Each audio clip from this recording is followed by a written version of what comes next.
jumcadii oo la tukanayo ama khudbadii oo la akhriyo wax leeyeen xaaraanta wala isku waafaqsan waxa kale oo isku waafaqsan inay ka xaaraan tahay ragga jumcadu ay ku waajibtay dumarka ma aha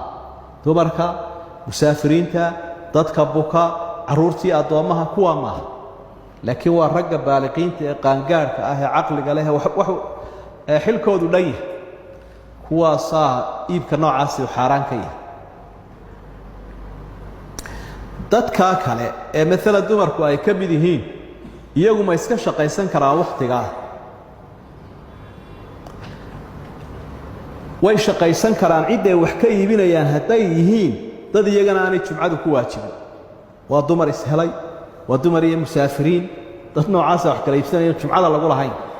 uu banaayay waqtiga jumcada inay iibsadaan wax laakiin haddii dumarkii ay wax ka iibinayaan dad jumcadii ku waajibtay iyagana kuwa ragaho meesha soo halay oo la imikun ka sii faa'iideystay imikun kuyuugi yaraaday intay rag soo tukanayaan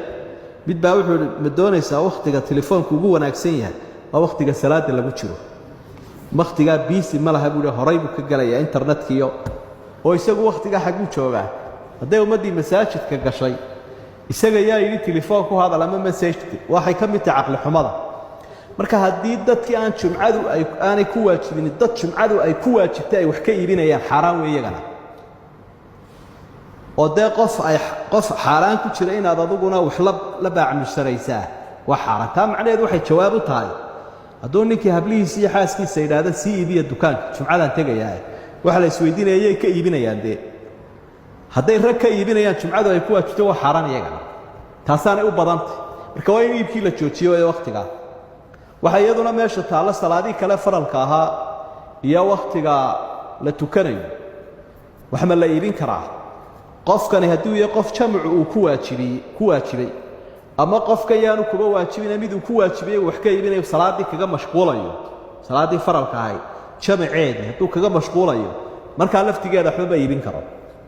ila jamca isla waajiba Soomaa yusabbihu lahu fiha bilghudwi wal asali رجال لا تلهيهم تجارة ولا بيع عن ذكر الله وإقام الصلاة والرج مساجدada ku tukanaya oo jamaca aanay tijaaradu ka mashquulinay marka arrimahaasi waa arrimaha fiqi ahaan la xiriira masalada milka kale jira waxa weey beecay garanay inuu xaraam iyo culimadu isla waafaqsan yihiin ma ansaxaya mise ma ansaxaya ha iyo ma labadaba culimadu way yiraahdeenoo qaar waxay yiraahdeen xaraam ha ahaado laakiin waa ansaxaya qaybina waxay yiraahdeen mar hadduu xaraam bay mana ansaxayo uu buray waxay kala iibsadeen labada qof waa baatil labada qowlba waa jira mar haday halkaaba maraysa iskaga har oo ka fogow oo waajibka isu taag ila nudiya lis-salati min yawm al-jum'ati jum'a waxa loogu magacaabay dadka soo ururaya maalinta ama nabi aadan baa ilaahay ruuxdiisii iyo jirkiisii jamciyay oo nabigu sallallahu alayhi wasallam waa kiilaha maalinka jumcada markuu ka waramayay waa maalinkii nabi aadan ilaahay waa buuray waa maalinkii jannada la geeyay waa maalinkii jannada laga soo saaray waa maalinka isbedelka weyn qiyaamadu ay dhacayso ee suurta la afuufayo maalinka jumcadaas